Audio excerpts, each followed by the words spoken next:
Good afternoon, everyone. Thank you for joining Person-Centered Services Hot Topics session webinar. This is the first one of 2022, so we're excited to be able to present this information to you. We're going to give it just a couple more minutes to ensure that people can hop on. We'll get started around 12:03, but we look forward to a good session, and we'll get started at 12:03. Thank you.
All right, so welcome again. This is the Finding a Job, How to Navigate the Job Market in 2022 Person-Centered Hot Topic webinar session. Thank you for all that are attending. We look forward to providing good information and having some questions asked to help ensure that you have the information you need. So one housekeeping thing, as the webinar is going on, we're going to ask that you ask any questions in the right, there's a drop down on the right hand side of your screen. If you can type your question in there, we'll answer questions after the webinar is over. I'm sorry, after the presenters are done presenting. We're looking to wrap up around 12:40, 12:45 in order to be able to answer any questions that have been put out there. So thank you for that. So everyone will be muted or actually will be muted for the duration. And we will answer the questions based on what is populated in the questions box. Next slide, Alan. So I want to start with Person-Centered Services mission, vision, and core values. So our mission is to connect people to the care, support, and opportunities that maximize their quality of life. The vision, a community where all people lead fulfilling lives. And core values, people, integrity, and trust. And our agenda is we'll do a quick introduction to guest presenters, and they will be speaking about what is the current job market, what are employees looking for, or employers looking for, excuse me, and what should you do to prepare for success. So I'm Jason Blackwell. I'm the Regional Director of Care Coordination for the Eastern Region for Person-Centered Services. You have Alan Vaneski, who is the Community Relations Manager for the West for Person-Centered Services. And our presenters are Jim Scott, who's the Associate Vice President of People Inc., and Carol Machowski, who's the Director of Vocational Services for OLV Human Services. And they both have extensive experience in employment. So we're looking forward to a great presentation, and I'm going to turn it over to them.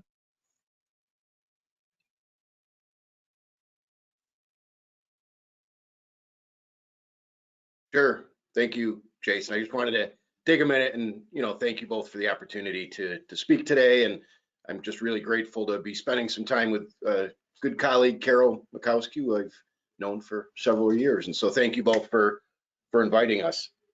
If we go to the next slide, I'm going to show my age for a minute, and The minimum wage now is $13.20. And so I got my first job at the age of 14, and I was working at Kmart. And the minimum wage was $3.35 an hour. And so obviously this was a significantly long time ago, but to see where minimum wage is now at being at $13.20, and it's good and it's bad in a lot of ways, right? Particularly for a lot of the individuals that we serve in our program. And I know Carol will talk a little bit around benefits and benefits management and benefits advisement, because as the wage continues to increase, we want to make sure that participation in the workforce stays at the same level and doesn't decrease due to benefits and stuff. So there's some great resources around that.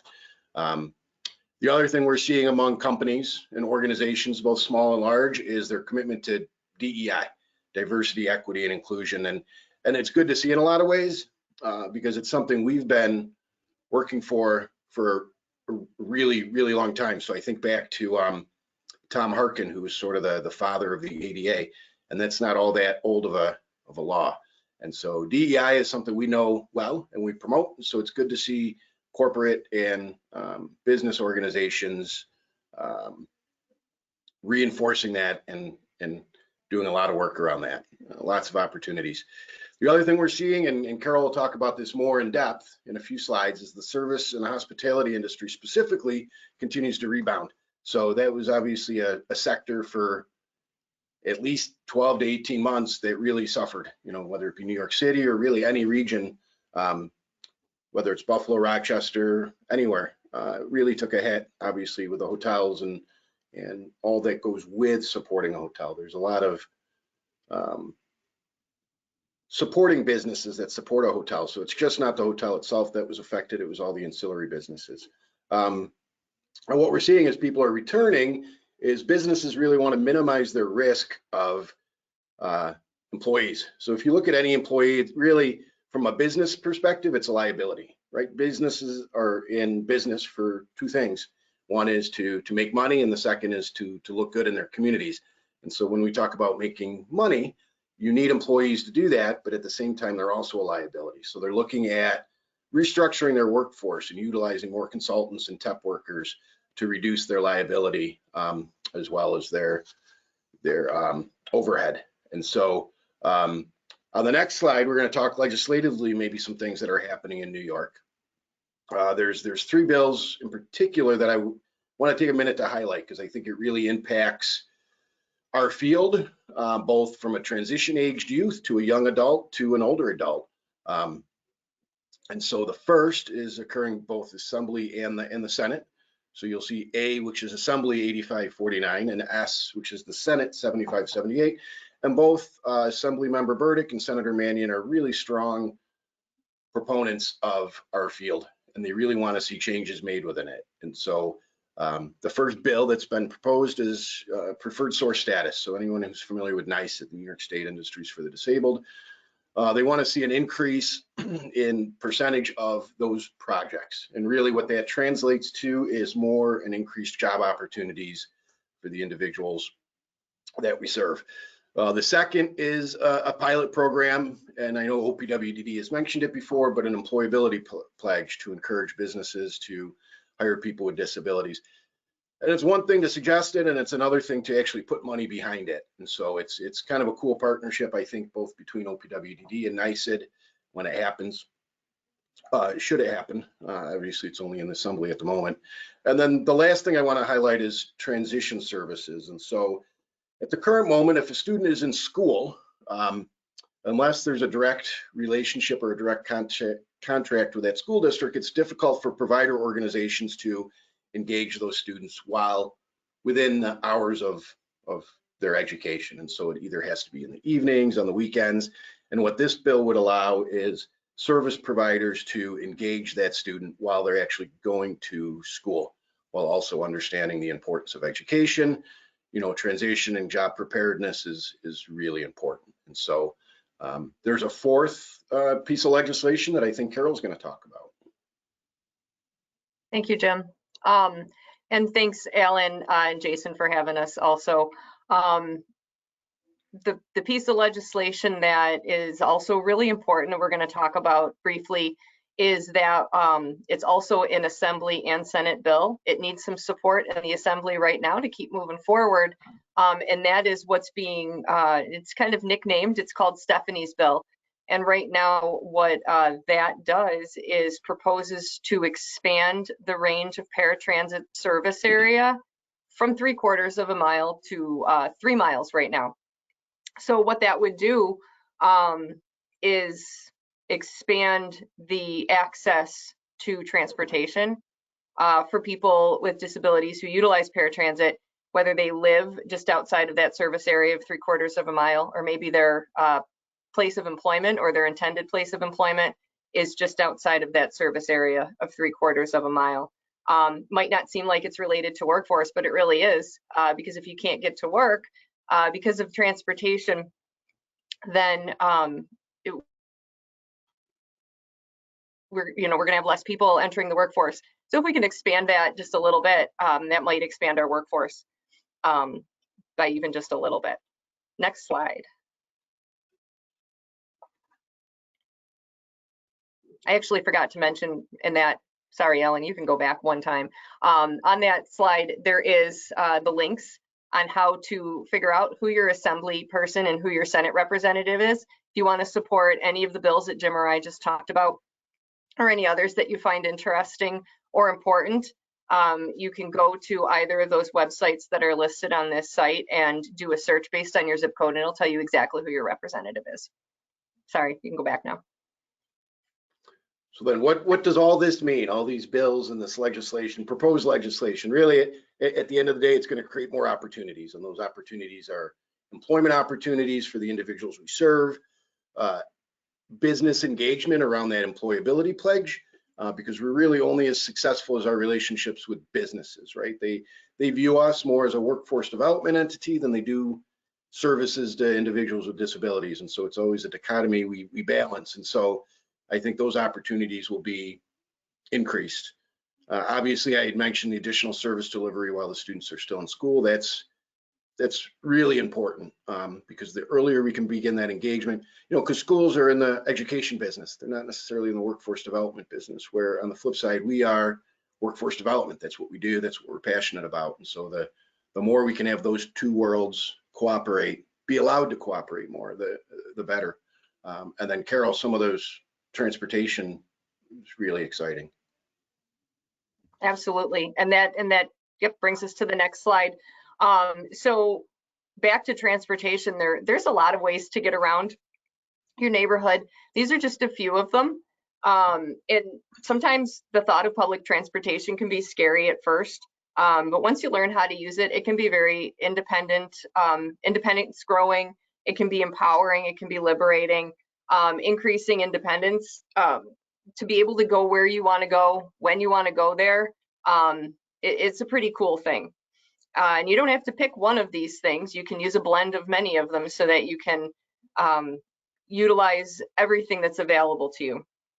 One of the things that's important is that transportation costs money, right? Whether you're driving a car and you have to pay for gas or insurance, or you're taking a bus, or you have to pay some a transportation agency to pick you up and take you where you need to go.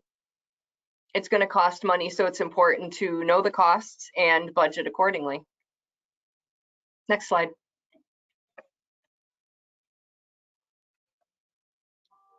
So, like Jim had said, there's actually quite a few areas, labor market areas they're up and coming.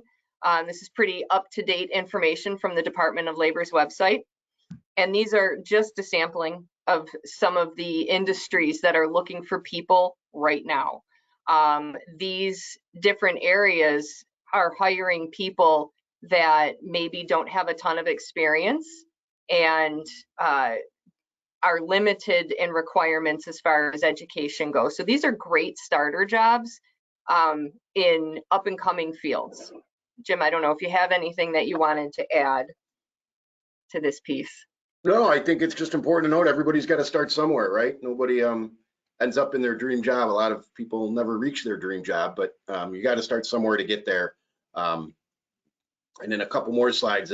There's that saying, you got to fake it till you make it. There's a lot of people go into jobs who have no idea what they're doing, right? It's not unique to any one group of people. It's all of us. We've all been in some of these jobs where we thought, what are we getting ourselves into? And you know, in the Buffalo Rochester market, like I look at that parking lot attendance, and that's a tough job. You got to really like being outdoors. So there's pros and cons, but I think that's a great list, Carol, sort of those starter jobs, as you said. And Jim, when you worked at Kmart, what was your job? So ironically, I started in October, and they put me in the toy section. And so my whole job for my first 4 months was just straightening the shelves because it was around Christmas time, and it was just devastated. So for 4 months, that's all I did was straighten and stock. Job security right there. Right. But that was one. And before we got onto this, like I was trying to think of how many jobs I've had. And again, I'm probably showing my age a little bit, but like I've had 28 jobs that I remember. And so, you know, that's just the job you get tomorrow is probably not going to be the job you're gonna be in forever. Absolutely. Right, and that's okay. My first job was at a pizzeria, and I worked there just long enough to buy the thing that I wanted, and then I moved on. Exactly. All right, next slide. So, I asked you, Jim, that question for a reason. So we talk about those skills, right? The skills that you might already have, you probably already have, that are going to transfer right into one of those jobs that we talked about. That's what we call transferable skills. So people who are good with money or like food or like being outside, there's probably a job for you. And so Jim may not have stayed at Kmart for very long, but I'm sure that those skills that he learned there, he took somewhere else, those organizational skills. He probably took them somewhere else to do great things.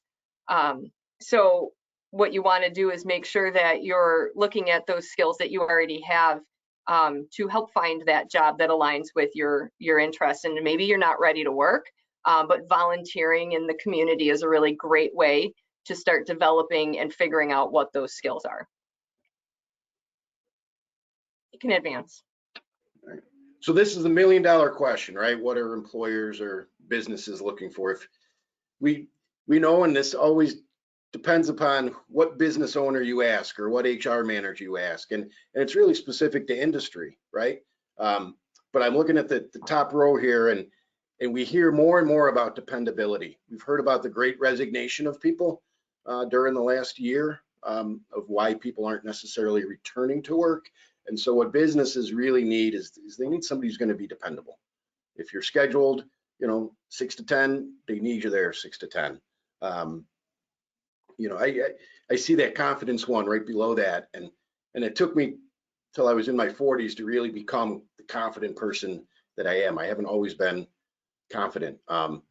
So sometimes the perception of confidence is more important than actually being confident, right? Absolutely.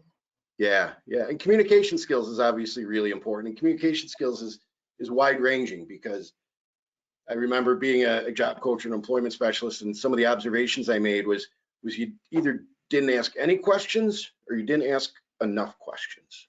And so sometimes too many questions is a bad thing, but not enough questions is also a bad. So it's a matter of finding that balance and asking the right questions. Positivity obviously is super important.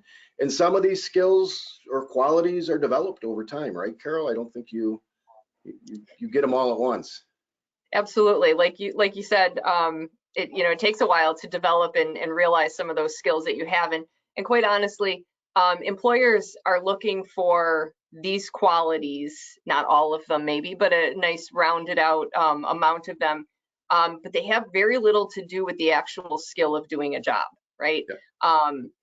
We call these skills here, these qualities, we call them those soft skills, because an employer is more than willing to teach the actual skills of the job, but they want folks who are going to show up, and they're going to want dependability and loyalty and the ability to work as a team, or at least the willingness to learn how to do those things.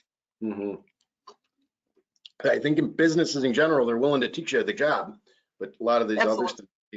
Just before we move on, that problem solving skills, that can begin at any point in a person's development, right? I think sometimes we have the habit of solving other people's problems instead of letting them solve them themselves. And so if we do that, they're never really going to develop that skill. And so the more we can allow people to not fail, but to maybe give them a little bit more time to figure things out, I think can begin that vocational development as it relates to the transferable skill, as Carol mentioned earlier, of specifically problem solving. This next slide is from Indeed. And so what we're finding more and more are businesses using Indeed. And I'm not an advertisement for Indeed, but that's certainly become the most popular recruitment tool. I think a lot of businesses, at least in our region, Rochester, Buffalo, we've seen. And so, a lot of these character traits are repetitive from the previous slide, or they're maybe presented in a different way. So these are slightly different than the quality traits we talked about. But resilience is so important for all of us, right? Because we fail, we move on, we need to. So that's one that always sticks out for me. Does anyone in particular stand out for you, Carol? Oh my gosh, all of them. I think loyalty, that might resonate with both of us, Jim. We've both been with our organizations for a very long time. And there's a reason for that, right? I think we both find ourselves to be, loyal to the field that we work in, but also the organizations that we've spent our careers developing with. I like this graphic that we chose because I think it shows how they kind of combine with each other, right? Any one of these skills or traits may not be enough, but when they're kind of jumbled together or they overlap with each other, like the picture shows, it really does make a well-rounded and employable person. Totally. Next slide.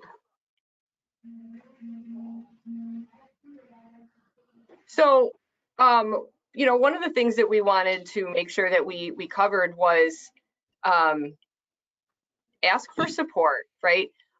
If you're not, nobody expects anybody to know everything about everything, right? So you want to ask those people around you, ask your friends, your family, people who are working or have worked and have had experiences so that they can share that information with you. And it's important to remember, though, that somebody's bad or not so positive experience is theirs.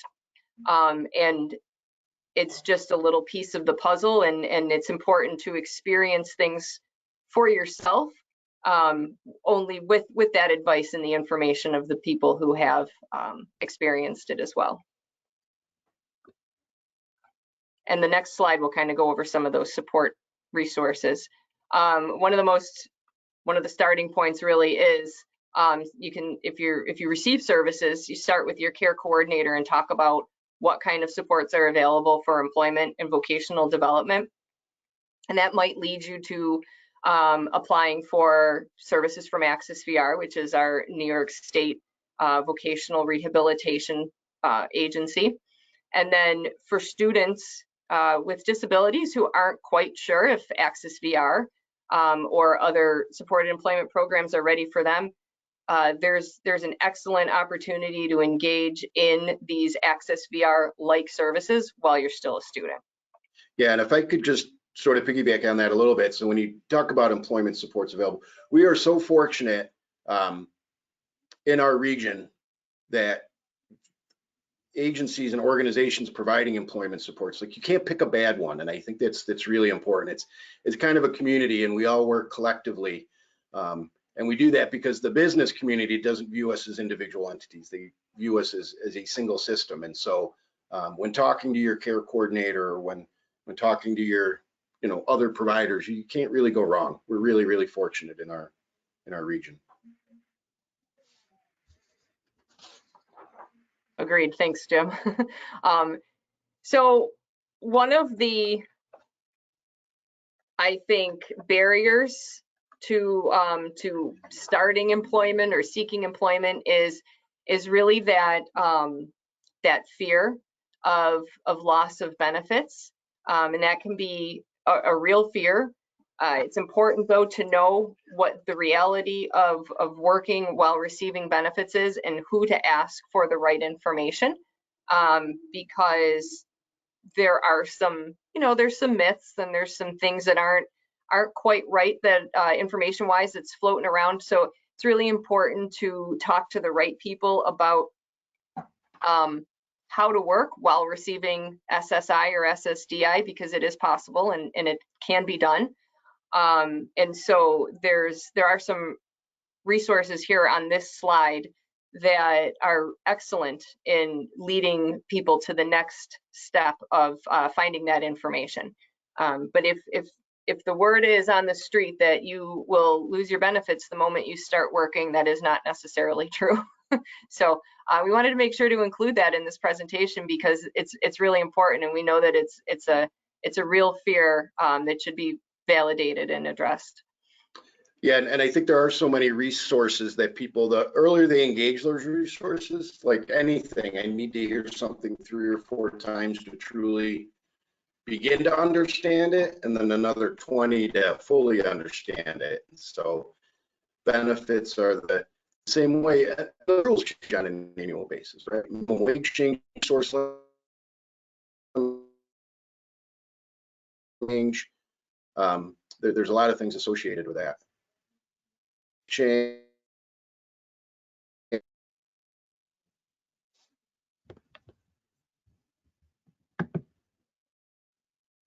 I'm having some freezing issues. I just wanted to go camera off just in case I was lagging.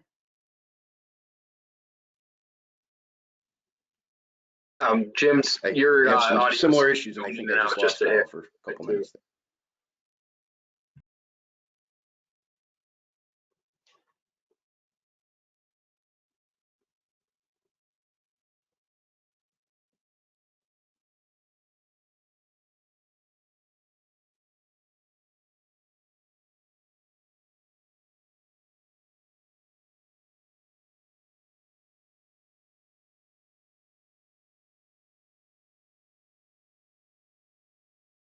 Jimmy, you there?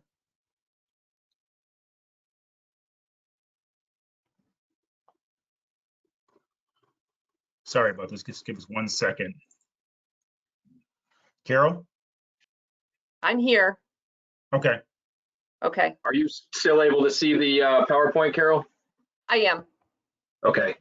Okay, you guys are live again, so I'll just keep going. All right, we'll get them back. Yeah, I'm not sure what happened, but that's okay. I thought it was a me problem. I'm not sure what's going on. So as long as I'm not freezing, I'll keep it going. Yeah, you're good. So, You're good. great, thank you. So one of those programs that I think Jim was starting to talk about, and I led into a few slides back, was it's a program for specifically for students with disabilities who are potentially eligible for Access VR, but haven't quite gotten there yet.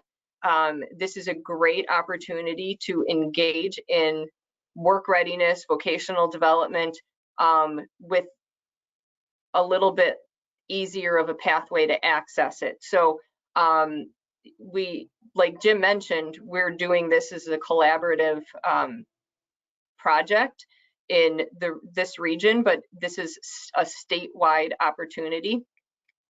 You can find out more about how to access these services by going right to People Link's website, which I have listed on this slide, and or it's just simply emailing one of the two of us to find out a little bit more about this opportunity.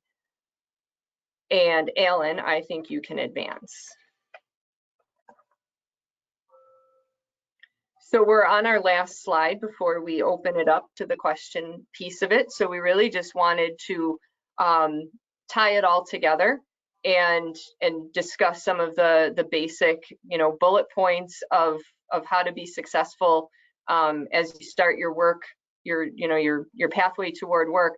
And one of the most important things is, and I think Jim mentioned it earlier, it's okay to experience failure. It's okay to lose a job. It's okay to not be good at something, because every one of those things is, it's a learning experience. It's an opportunity to find out what you're good at, what you're not good at, what you like, what you don't like.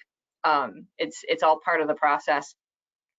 And where you start really may not be where you end up.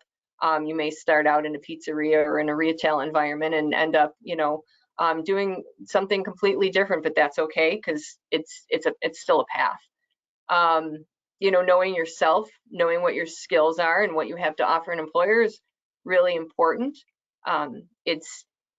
It's going to make you develop those skills that we talked about, that the employers want. Welcome back, Jim. I'm so sorry. I don't know what's going on. It's okay. I'm just tying it all in. You know, really don't be afraid to make those mistakes. Don't be afraid to experience things, because that's how we learn. Accepting criticism and hearing not so great things about ourselves is not always good. But being able to take that in a positive way and turn it around and say, okay, well, I can do better.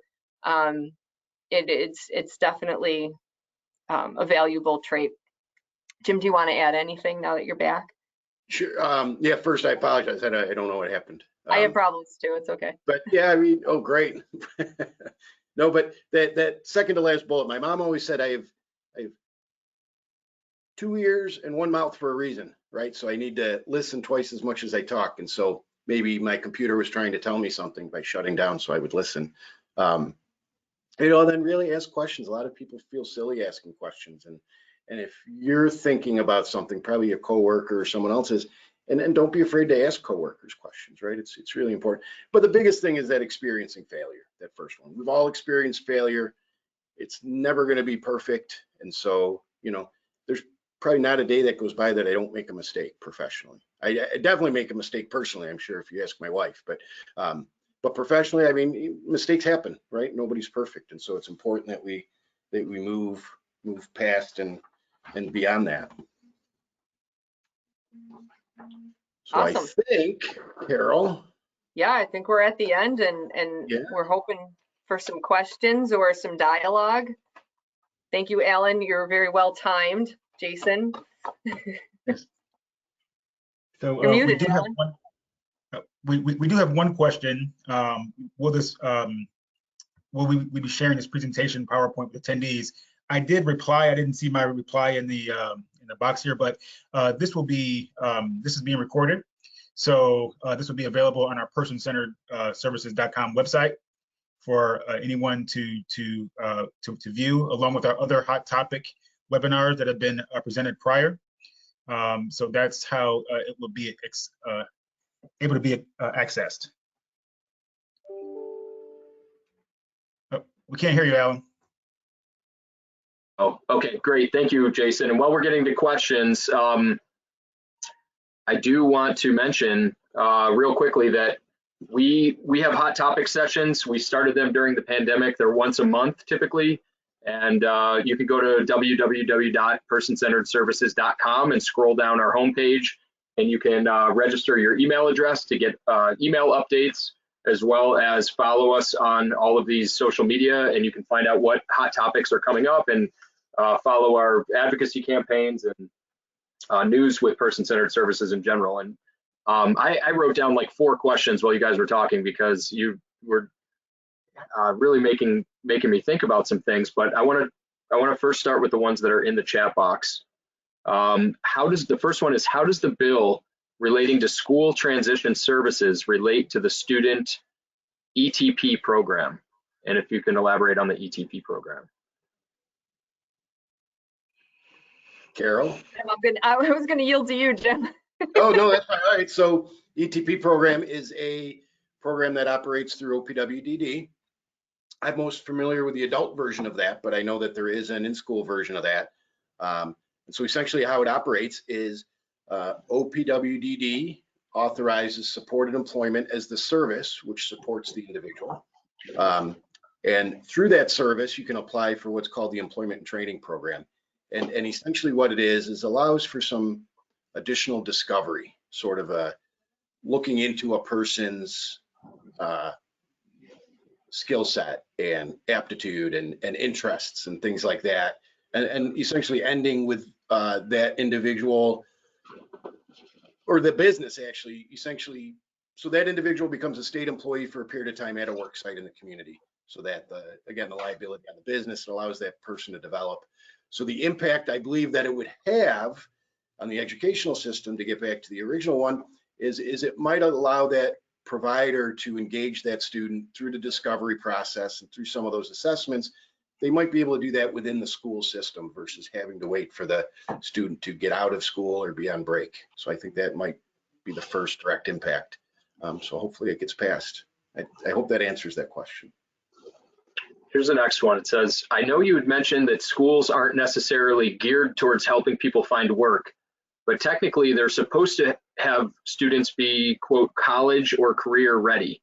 In my experience, the schools work hard on the college ready part, not so much on the career side, especially for those with disabilities. So more of a comment, but it leads me to a question that I had written down. We're talking about the market in 2022.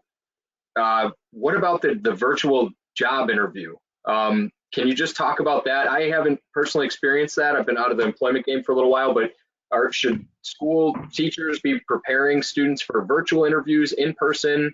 Do they still need to wear a tie or a dress or a blouse, that sort of thing? Could you elaborate on that? So I can talk a little bit about what many organizations have done as it became happening. I mean, there's so many different platforms that businesses use, right? This is one. What is this? GoToWebinar. GoToWebinar, right? There's Teams, there's Google Class, there's at least 4 or 5 popular platforms that are used, and at least an introduction to those platforms was really good. We had to do that professionally with our staff to make sure that they understood the different platforms, and then they could impart that wisdom or that practicality to the individuals we serve. From a practical standpoint, I'll let Carol talk a little bit more about the actual experience of virtual interviews. Sure. And before I do that, I wanted to address the comment that specifically said, you know, what are the schools doing to address that readiness for work, you know, especially for students with disabilities. There is that CDOS track that can be added to, you know, a person's graduation pathway, which is the Career Development and Occupational Studies track. And that, you know, ensures that a student is participating in very specific work training, work-based learning opportunities to prepare that graduate for the employability, right? But also, and it'll be a shameless plug, but also programs like the one that we spoke about for the potentially eligible for Access VR, which we call Promote Youth, is a great way to supplement what the schools are doing as far as doing that. To address the other part of the question, you know, what's really expected, it may be that ability or willingness to engage in a virtual platform, but it really comes back down to soft skills, I think. You know, getting over that awkwardness of being on a screen and talking to somebody who isn't truly there in front of you.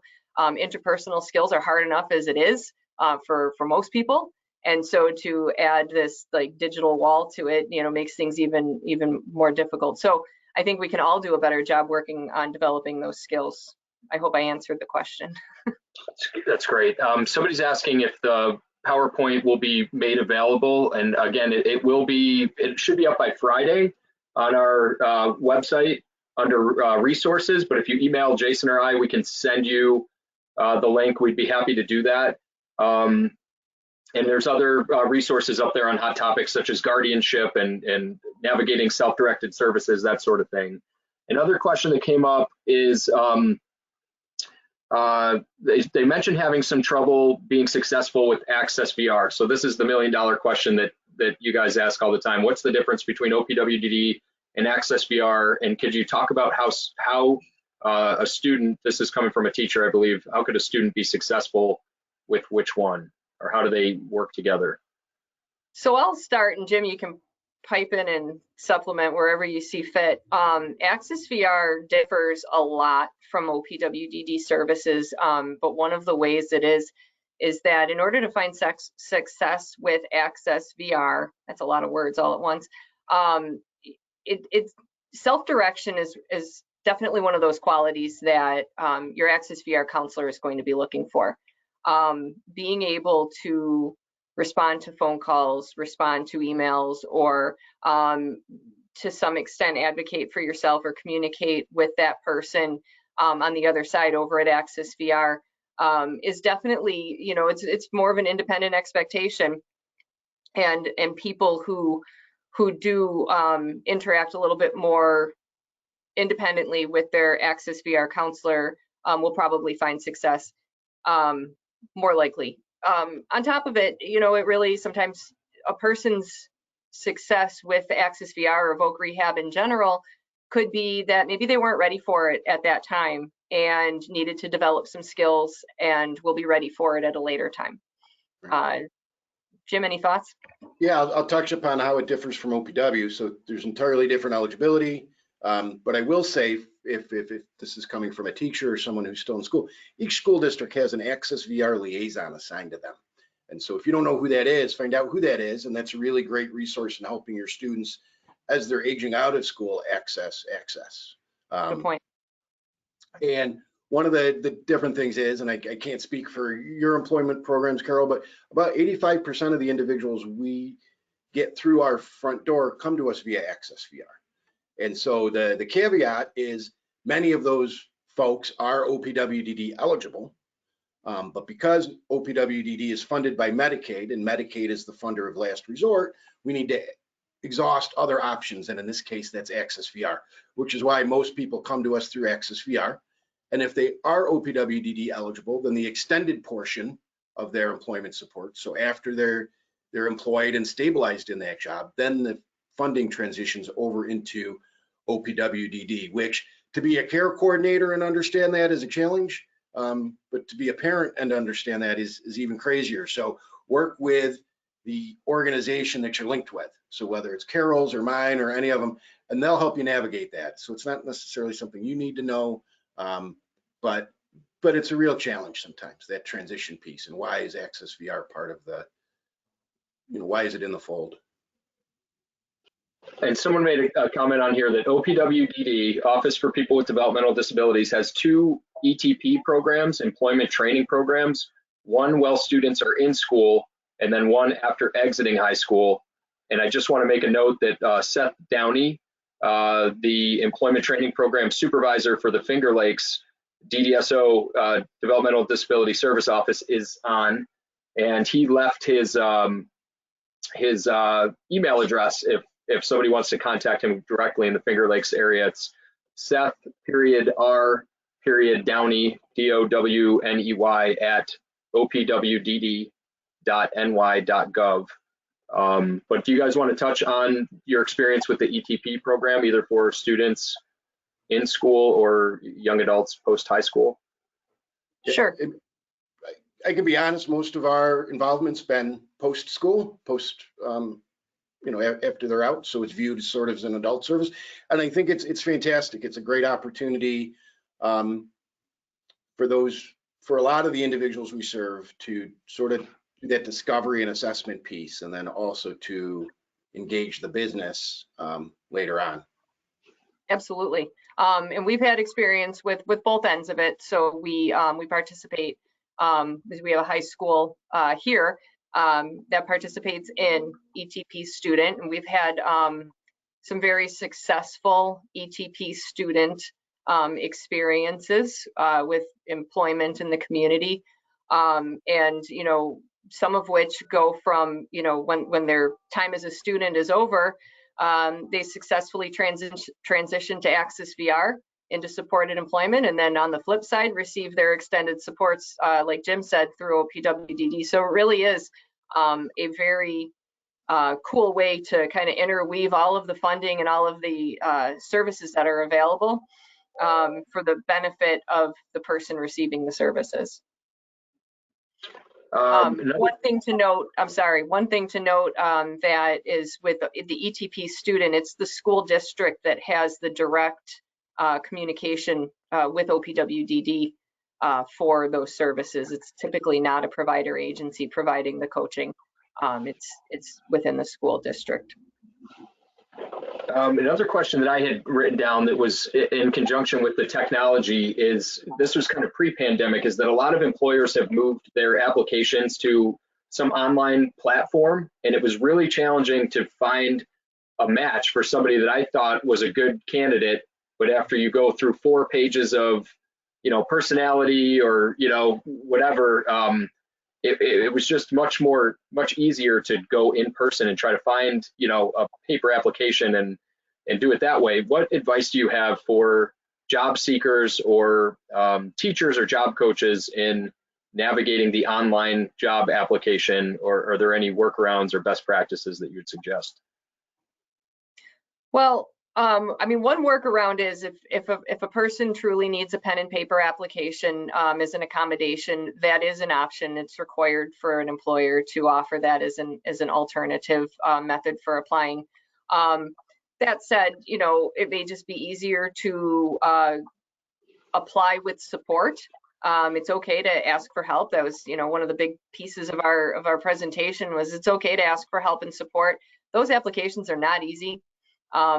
I don't know if half the jobs that I've looked at, I don't even know if I'd get hired based on some of their screening questions or things that you have to do. So it's not easy, but as employment professionals, we try to make it our business to have contacts within those companies so that we can help link people with jobs on that path of least resistance. So sometimes that means not skipping the process, but having some support from the recruiter of that particular company who can help us navigate that, or like I mentioned, the accommodation of being able to access a pen and paper application. Jim, you want to add to that? Yeah, I just want to add, you touched upon it, is the relationship with that business, right? If we have a good relationship, and Alan, you had mentioned it, just going there, introducing yourself. So from an employment professional standpoint, that's really important to have those relationships. And then secondarily to that, as a person providing support, keep track of emails and passwords, because many companies, besides just having to fill out the application, you have to create an account, right? And then you get to the application. And so, really help whoever we're supporting to keep track of those so they understand what's needed for, the different corporations. Great. Thank you. Long story short, I don't see that going away anytime soon. Nope. The online application, it's the account, I think, that's really challenging for people. And I think I'll just plug on here, there's a statewide organization called SANI's. It's the Self-Advocacy Association of New York State.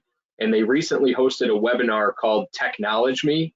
And it's for people with intellectual and developmental disabilities on how to access and use virtual platforms, etiquette, connecting with other people. So I think it would be worth checking out. Again, it's SANYS, and it's called Technology Me. If you are a teacher or professional and you're working with students and trying to teach them how to use virtual platforms for a variety of reasons.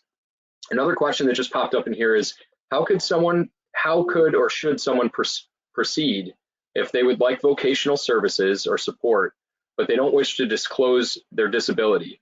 Or what if that they are receiving services to an employer? So if somebody doesn't want to disclose, or if they're working with a job coach and they don't want their employer to know that they're getting support. Disclosure is personal choice. Yep. You don't have to. It's okay. I've supported people from afar. I've supported people from the parking lot of an employer and said, there you go, the rest is on you. And I'm here in the way that you need me to be here, right? And I think, People Inc. and Jim's programs do things very similarly. That's just how supported employment is meant to be, right? It's personal choice. Jim, do you want to add to that? Nope, everything you said. Okay. So we have a question here. What are different ways for people who are just either beginning their job hunt or, excuse me, scrolling down here, or returning back to the work post-pandemic? How do they become involved in their communities? And is there specific employment connections or organizations that they should look into to become, more knowledgeable about what's out there and more marketable? We have a slide with a couple of links. I can't remember which slide it was, but there was, let's see, you can go back. I think it was that one. I think that one. Oh, maybe not that one. I'm not sure. I'm sorry.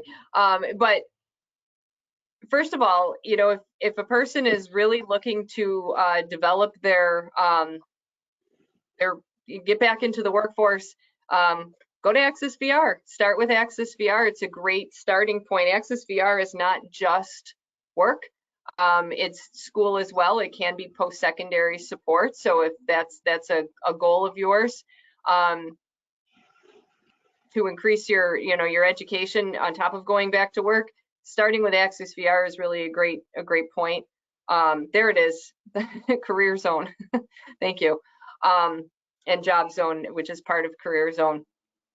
Go ahead, Jim. Did you have something else you wanted to say? No, I guess I do. I guess I would add one thing, and that is every community is different. And so sometimes my interests and hobbies don't always translate into a paid job. And so if you have an interest or a hobby, you want to look around where you live, and is there a place that will hire you to do that? And in some communities, there is, and in others, there's not. And so it's important to recognize the difference between the two. It's great that I can do this, but to try and find someone to pay me to do this is a different story. And even in our, I mean, what do person-centered, what is it, 18 counties person-centered services serves? Yes. So even within each individual county, I mean, there's how many communities, right? And each one differs from the other. And so just get to know your community, get to know what's there. When considering your living situation, consider where you live and how you're going to get to work if employment's a really important outcome for you. It's great that a place is interested in hiring you, but if you're not able to get there, then it really doesn't help. So just keep those things in mind as you're growing as an adult and as you're, you know, becoming more independent. And volunteering, you know, like Jim said, if you have a hobby you want to develop, doesn't have to be a part of your job, but finding opportunities to volunteer is really just a great way to develop those employability skills, but then also just to feel good about doing something that you like. And to meet people, right? Because if we all think about how we got our first job or even our current job, it's most likely due to someone we bumped into or someone we knew or a friend of a friend. So right. Tap into your network. You mentioned Kmart for your first job. My first job was working at Burger King at 15, and it was within walking distance to my house. And the reason I got the job was I had 2 friends that already worked there. So somebody puts a word in for you and you can access it. So somebody, I worked at the BK too, Alan. Oh yeah, that's right. So you got to start somewhere, and I learned how to be on time and follow directions and get along with other people. So so I'm very interested in competitive integrated employment. Do you have any experience with that? Every day. That's what we do. Maybe define competitive integrated employment. Sure, it's a job working minimum wage or above in a community-based setting. And so it's right. It's any job that anybody can get, and it's based on, you know, your skill, your qualification to get that job. That's competitive. Someone asks, how long do vocational services last? Depends. That depends. That is a loaded question. We don't have 6 minutes to talk about that. I use the mantra that in many instances, if we do our job well enough, then our services are no longer needed. Saying that, there are some individuals we've served for 30 plus years because the need has been there. And so particularly within the OPWDD system, vocational services could be lifelong or as long as they remain working. I know that within the Access VR system, those services tend to be more time limited and outcome based. And so I guess a lot depends upon the circumstance. And I think to add to that too, it's not just you know, cut and dry, you got a job, we go away kind of service. What it is, you know, you may, a person may get a job with supports, and then find success in that job and say, I'm good. I don't really need those. Like Jim says, don't need my job coach anymore. But maybe there's an opportunity for advancement within that job, and a person might look to their employment services to help with that. That's an excellent way to use vocational services to build upon the successes that you've had already, and then look to advance yourself within your current employment situation. So there's another question on here. Whether you're a student or you're an adult in the community, what are some services that could help somebody prepare for community employment? So maybe somebody's not ready to jump on a 4-hour retail shift. Sure. Well, Access VR has changed their service delivery pretty profoundly over the last several years to include more work readiness, and especially work readiness for students.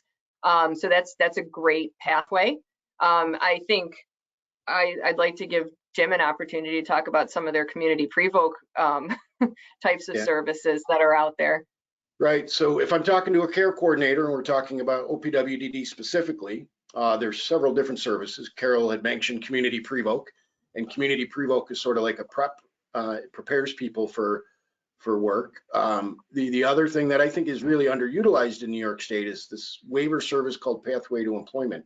And it's an opportunity to sort of help bridge the gap. So if someone is just aging out of school or has been in a day hab and they're interested in employment, I would suggest those two waiver services, both community pre-voc and Pathway to Employment. Great. We're coming up at right almost at 1 o'clock here, so I don't see any new. If anybody has any other questions and wants to type them in, we have just a minute or two left.